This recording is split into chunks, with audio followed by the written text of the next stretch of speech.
We continue in our series called Reset, which is about focusing on that which is most important. For this particular service, what I want us to focus on is finding what's most important about our purpose in life. I believe it's important for us to know what our purpose in life is, because that's what keeps us going in the challenges of life. We're going to take a look at that as we listen to the Apostle Paul describe in his life what his purpose was. And we find that written in 1 Corinthians chapter 9, verses 19 through 24. The Apostle Paul writes these words, "For though I am free from all, I have made myself a servant to all, that I might win more of them. To the Jews I became as a Jew in order to win Jews. To those under the law I became as one under the law, though not being myself under the law, that I might win those under the law.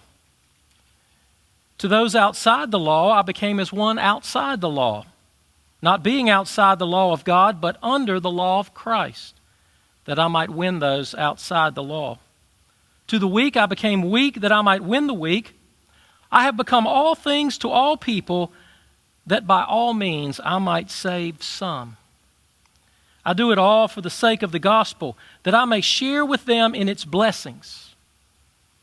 Do you not know that in a race all the runners run, but only one receives the prize?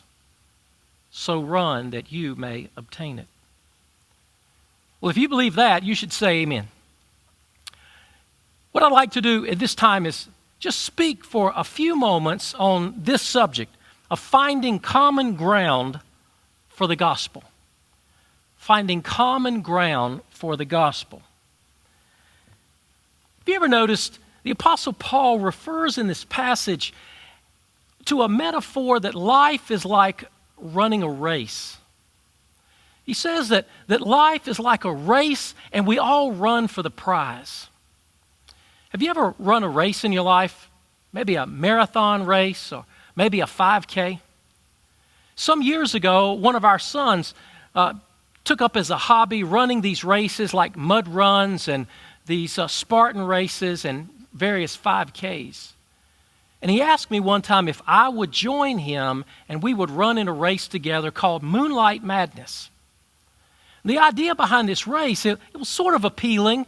The race starts after dark and you run in the dark through the streets for 3.5 miles. It sounded like fun, and I thought doing that with my son would be a great adventure, so I said, sure, why not? And so we signed up for this race. And I went to the gym a few more times. I got on the treadmill a little bit longer. I went at a little bit faster pace. I tried to prepare myself because, well, it'd been a long time since I'd run 3.5 miles. And so finally the time of the race came.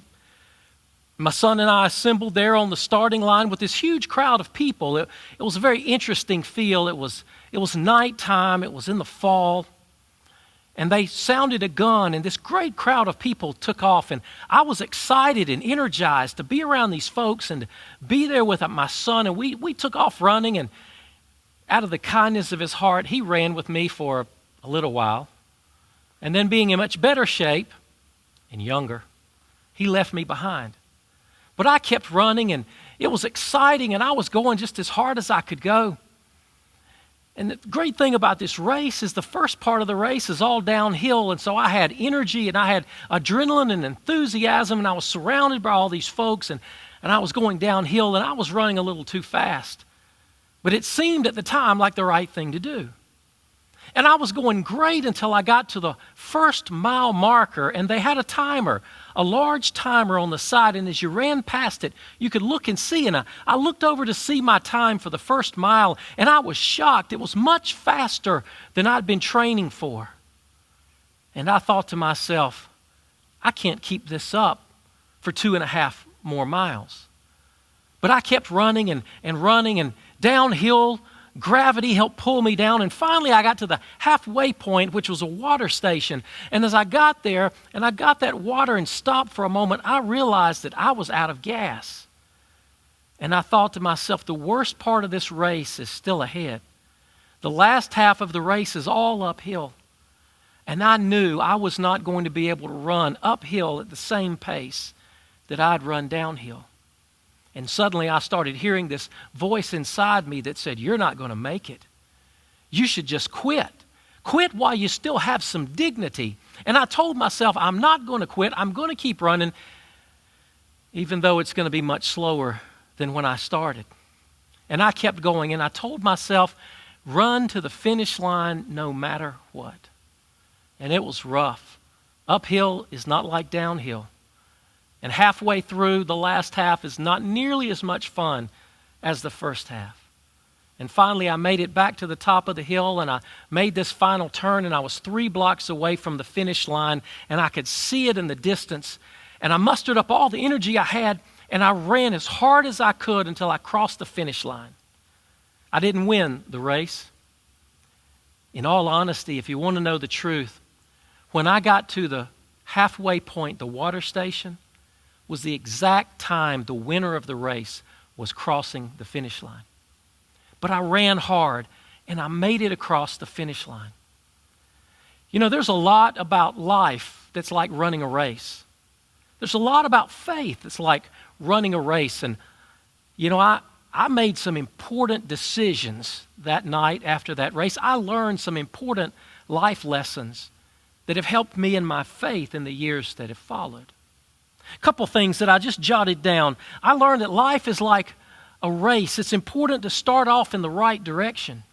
You know, we were that great crowd of people at the starting line, and I would have made a terrible mistake right from the start if everyone had gone this way and I'd gone that way. It's important to start off and to go in the right direction. It's also important to stay on course. Even though I was running in the dark, I made sure that I stayed on the race course 3.5 miles. That's long enough.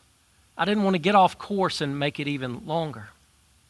The next thing I learned is how important it is to keep moving forward. When I reached the halfway point, I didn't want to run anymore. I didn't want to walk anymore. I wanted to get in a car and ride home.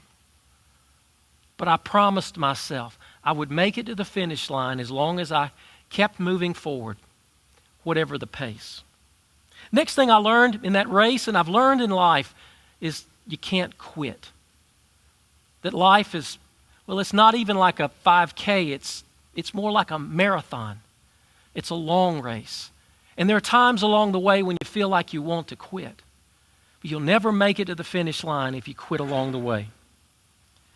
And then I learned that night in that race how important it is to focus on the finish line. I kept telling myself, run to the finish line. Don't quit until you cross the finish line. When I got up to the top of the hill and made that last turn, all I could think about was cross that line. And then the last thing I learned is how important it is to finish strong. In racing, they call it having a kick for the end, saving something for the end. So no matter how hard your race was, no matter how poorly you did, you run as hard as you can across the finish line. And those last 3 blocks, I gave it all I had. Wasn't much, but I gave it all I had. And I sprinted across the finish line. Life is like a race. Faith is like a race. It has a beginning when we're born again, when we first come to know Jesus Christ. It has a middle part where we are justified and we are sanctified and we grow in our faith.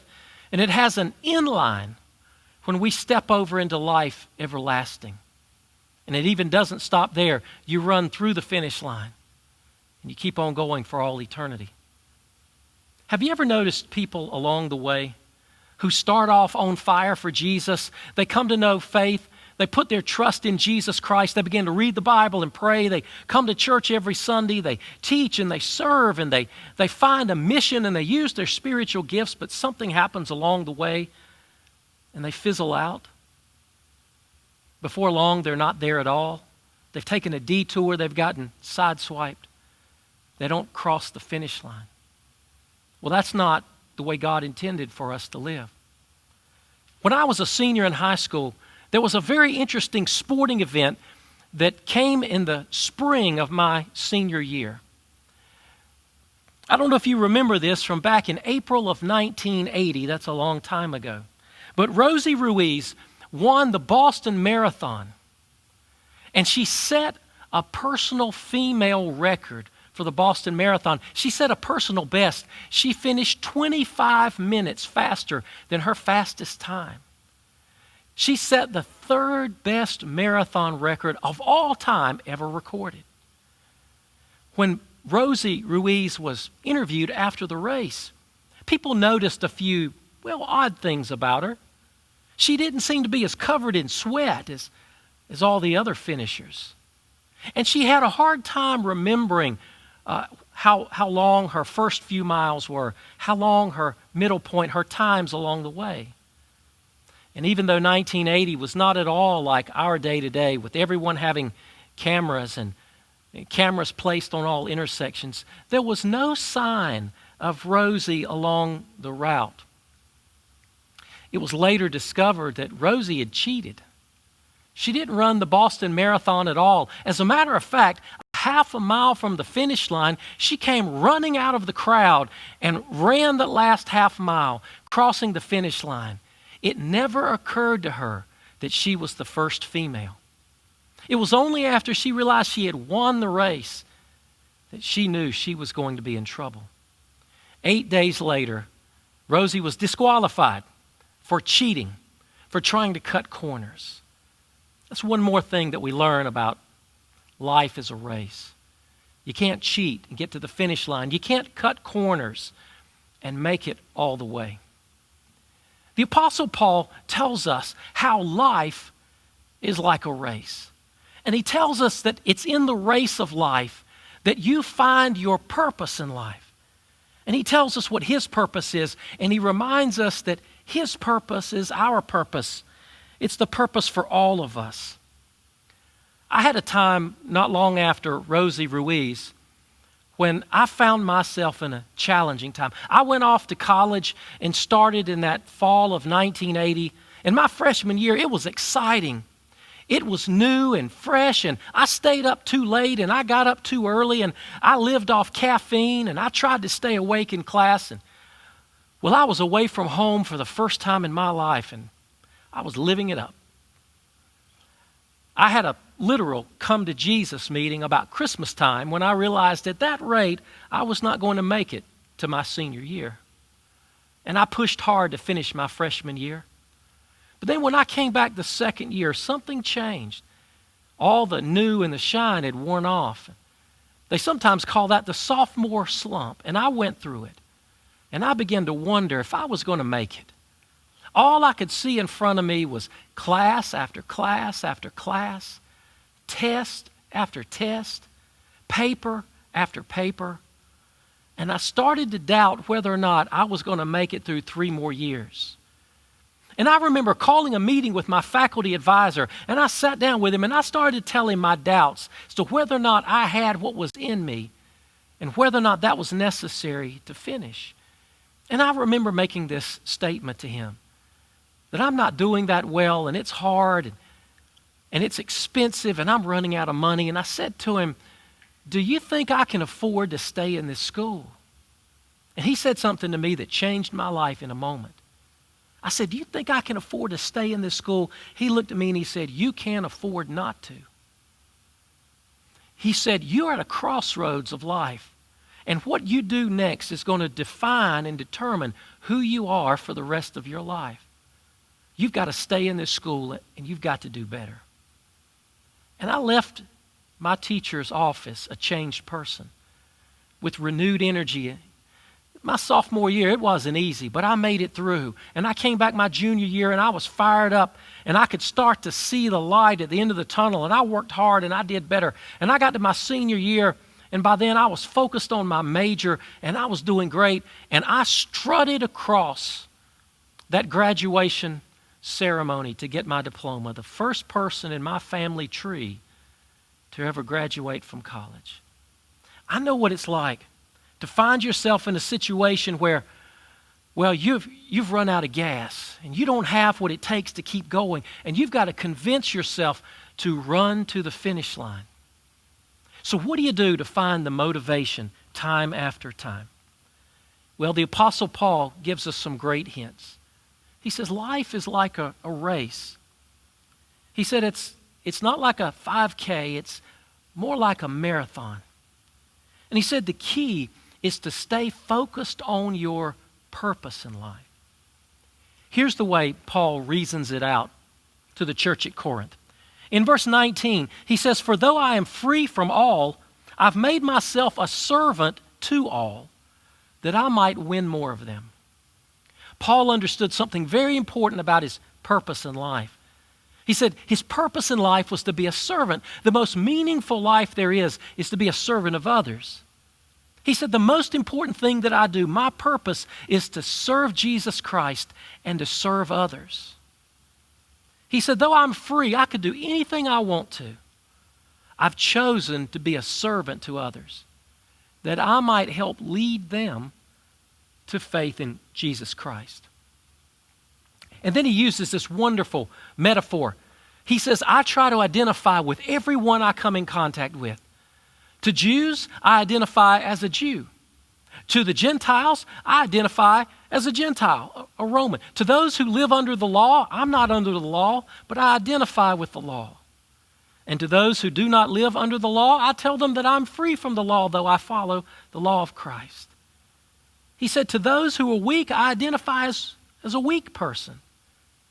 He said, I become all things to all people in order that I might somehow win some to Jesus. I love that saying. He said, I've made it my purpose in life to serve God by serving others. And the way I serve others is I identify with them. And I build common ground with them. I build bonds with them so that I can share with them the good news of Jesus Christ. Then he says in verse 23, I do it all for the sake of the gospel, that I may share with them in the blessings. He said, I do everything that I do. I identify with the Jews. I identify with the Gentiles. I identify with those under the law. I identify with those who do not live under the law. I identify as the weak. I do it all for the sake of the gospel, that they might experience the life-changing power of Jesus Christ that I have. I love that. That was Paul's purpose in life. That's what motivated him. That's what kept him running the race of life. Can I tell you this? That Paul's purpose in life is your purpose in life and mine as well. No matter what it is that we do on a day-to-day basis, maybe you work in an office, maybe you run your own company, maybe you teach school, maybe you're a student in school, maybe you're retired and your job is to go to the country club and play golf or bridge. Whatever it is that you do, your purpose is to follow Jesus and lead other people to becoming followers of Jesus. Paul says this, he says, I become all things to all people, that by all means I might somehow win some. That sounds like a politician talking, doesn't it? You know, I'll do anything, I'll say anything if you'll just vote for me. But that's not what Paul's got in mind at all. As a matter of fact, there's another translation that says this, and I like this. He says, yes, I try to find common ground with everyone. That's the secret of life. Paul said, this is what motivates me to live every day for Jesus Christ. I try to find common ground with every person that I meet in order that I might lead them to Jesus Christ. I have a simple little main line I want to share with you in this service. It comes from what Paul says, and it's this. By the nature of the gospel, Jesus' followers build bridges, not barriers.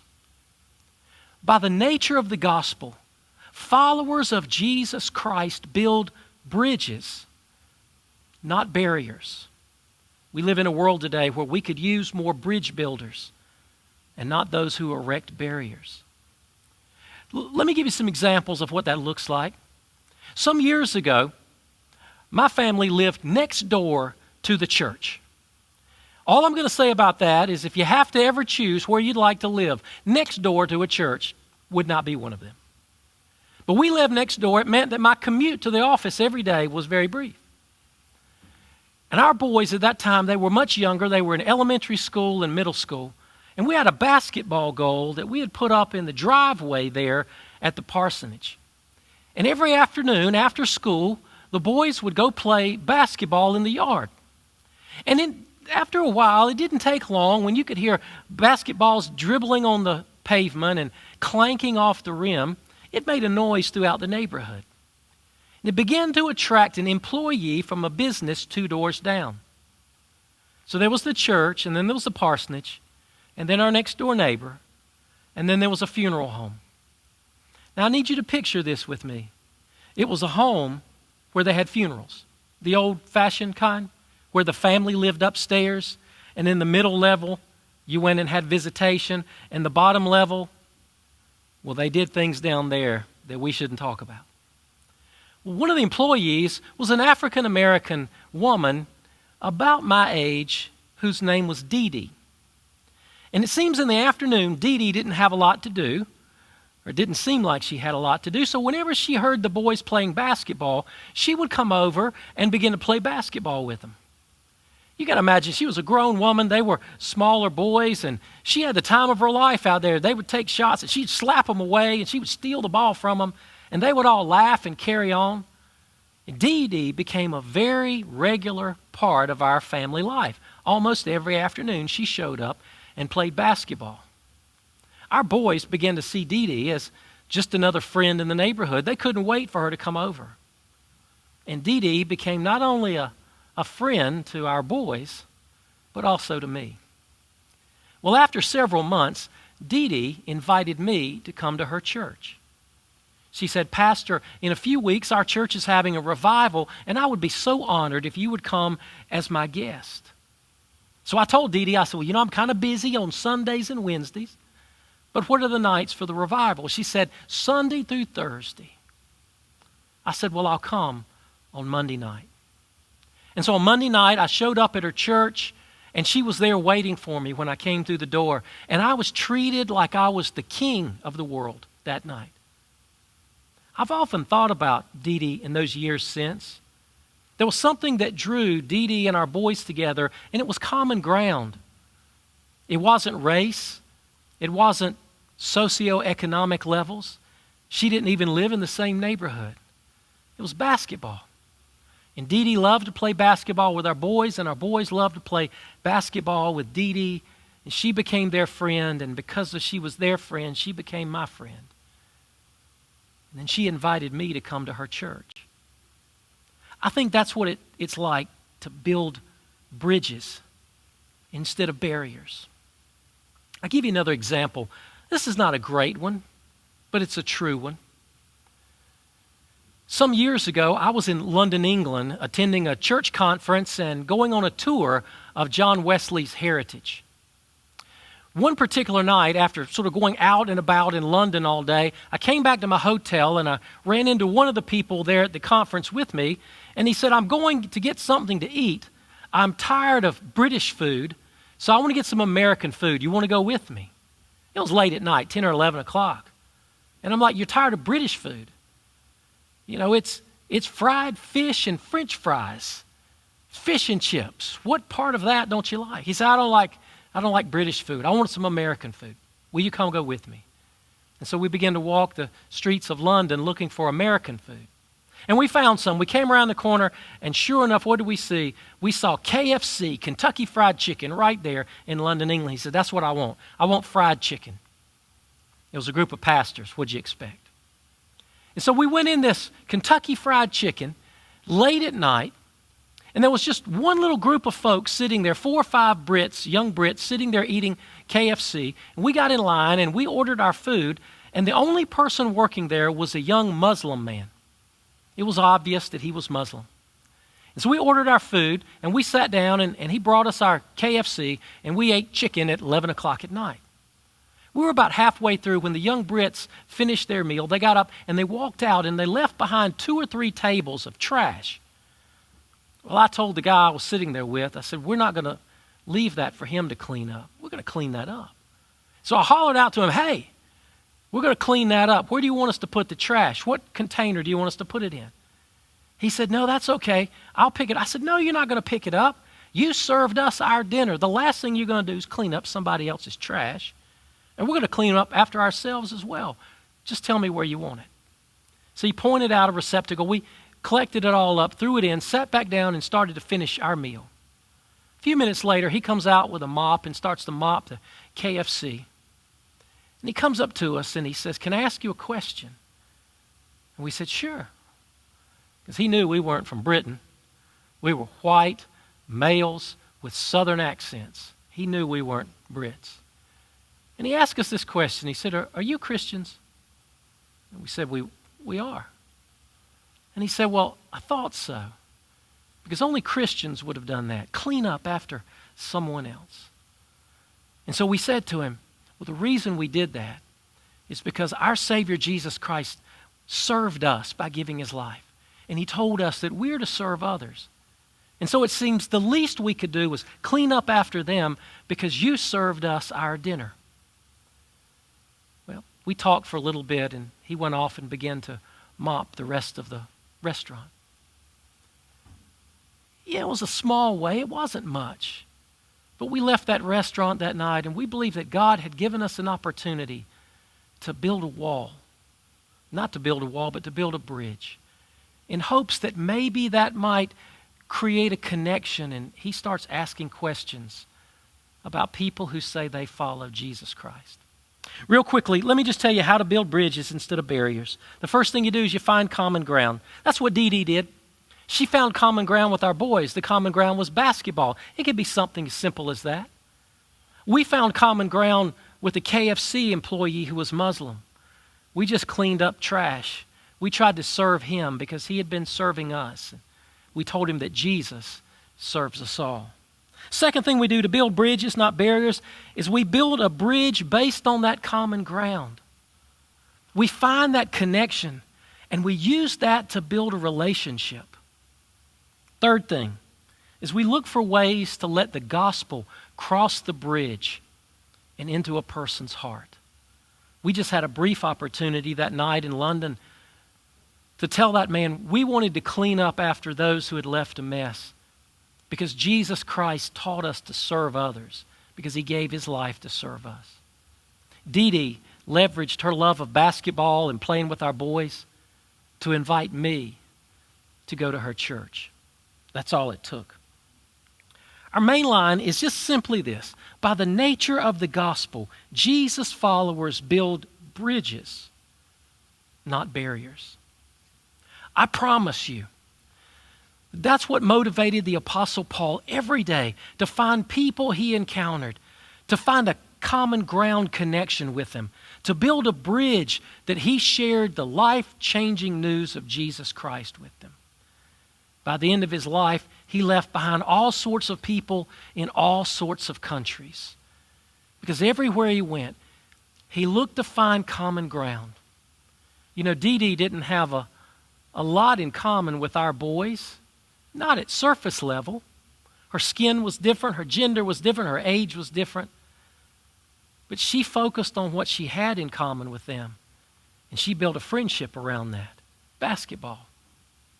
My friend and I in London, we didn't have a lot in common with that young Muslim man, but we focused on what we did have in common. That night it was fried chicken. And we used that to build a bridge, to tell him about the good news of Jesus Christ. God is asking you, wherever you are, from the confines of your home, or when you go to your job, or when you find yourself out in the community, God is asking you to look to see what you have in common with those around you and build a bridge that Jesus Christ might cross over and to change their lives. That's what Reset is all about. It's about putting ourselves in a place where we can focus again on what's most important, fulfilling our purpose and mission in life, being a bridge builder and not a barrier builder. Will you join me? The need is greater now than ever before. Let's worship. Amen.